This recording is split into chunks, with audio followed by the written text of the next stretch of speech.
Article 5 থেকে article 11 পর্যন্ত নাগরিকত্ব নিয়ে বলা হয়েছে। আর্টিকেল 5 বলছে ভারতে জন্ম, বাসস্থান এবং নাগরিকত্ব আইন অনুযায়ী যারা নাগরিক তারা ভারতের নাগরিক। অনুচ্ছেদ 6, যারা ভারত ভাগের সময় পাকিস্তান থেকে ভারতে এসেছেন নির্দিষ্ট শর্ত পূরণ করলে তারা নাগরিক হতে পারেন। অনুচ্ছেদ 7, পাকিস্তানে গমনকারীরা যদি স্বেচ্ছায় যান তারা নাগরিকত্ব হারাতে পারেন। অনুচ্ছেদ 8, বিদেশে বসবাসরত ভারতীয়রাও ভারতীয় নাগরিক হতে পারেন যদি তারা ভারতীয় হাই কমিশনে নাম নথিভুক্ত করেন।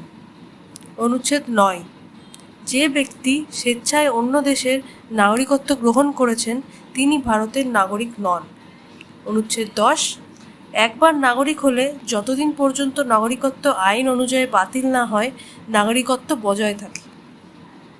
অনুচ্ছেদ 11, সংসদ ভবিষ্যতে নাগরিকত্ব সংক্রান্ত আইন তৈরি করতে পারবে।